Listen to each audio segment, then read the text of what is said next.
Gas সংকটে ধুঁকছে অনেক শিল্প কারখানা। বাড়তি দাম দিয়েও নিরবচ্ছিন্ন গ্যাস পাচ্ছে না ভারী শিল্পের কারখানাগুলো। ব্যাহত হচ্ছে উৎপাদন, লোকসান গুনতে হচ্ছে মালিকদের। শিল্প মালিকরা বলছেন, জ্বালানি সংকটের কারণে তারা সক্ষমতার 50 থেকে 60% ব্যবহার করতে পারছেন। গ্রীষ্ম এবং বসন্ত মৌসুমের ভালো ক্রয়াদেশ পেয়েছে দেশের রপ্তানি খাত।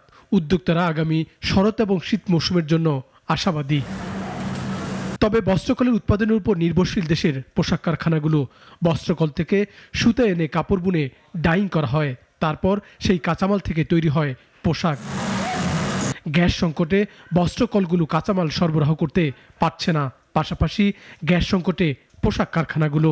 প্রত্যেক বছরে কিন্তু বিদ্যুতের দাম 6 বা 7 বার করে বাড়তেছে, গ্যাসের দাম 3 বার 4 বার 5 বার করে বাড়তেছে। ইন্ডাস্ট্রির জন্য আলাদা কোনো বিদ্যুতের কোনো স্ল্যাবও দেওয়া হয়নি, গ্যাসের কোনো স্ল্যাব দেওয়া হয়নি। আর আমাদের বিদ্যুৎ এবং গ্যাসের স্বল্পতা তো এটা সর্বজন স্বীকৃতি। বস্ত্র খাত সহ ভারী শিল্প কারখানাগুলো যখন বিপন্ন অর্থনীতির স্বস্তির নাম, তখন সংকট নিরবিচ্ছিন্ন জ্বালানি। পতিত সরকারের আমলে গ্যাস বিদ্যুতের দাম অসহনীয় করা হলেও নিশ্চিত করা হয়নি সরবরাহ। উদ্যোক্তারা বলছেন, পুরোদমে উৎপাদনে নেই অনেক কারখানা। এখন আমরা মেম্বার মিলদের থেকে ছবি পাচ্ছি, মিটারের ছবি পাচ্ছি, জিরো দেখছি। তো আমরা তো জ্বালানির জন্য টাকা দেই, আমরা তো কিনে নিচ্ছি। যদি আমরা কিনেই নিই ওনাদের হিসাবে, ওনাদের মতো করে যদি ন্যায্য মূল্যে কিনে নিই, তাহলে আমার গ্যাস সংকট হবে কেন?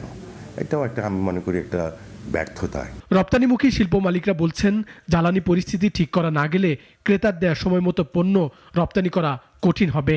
একটা ইন্ডাস্ট্রি চলতে হলে তার মেইন র মেটেরিয়াল যেটা দরকার, লজিস্টিক সাপোর্ট যেটা দরকার। দেখেন, আমি যত বেশি দামি কাজ আনি, যত বেশি সিএমএ কাজ নিতে যাই, যদি সময় মতো শিপমেন্ট করতে না পারি, কারণ আমার শিপমেন্টের সাথে কিন্তু আমার গ্যাস এবং বিদ্যুৎ দুটো কিন্তু রিলেটেড। সাম্প্রতিক সময়ে গ্যাস বিদ্যুৎ সহ নানা পরিষেবায় খরচ বেড়েছে 400% এবং ব্যাংক ঋণের সুদহার বেড়ে এখন 15%-এর আশেপাশে। পণ্য পরিবহনের খরচও কিলোমিটার প্রতি বিশ্বে প্রায় সর্বোচ্চ বাংলাদেশে। সাইদ আরমান, নাগরিক, ঢাকা।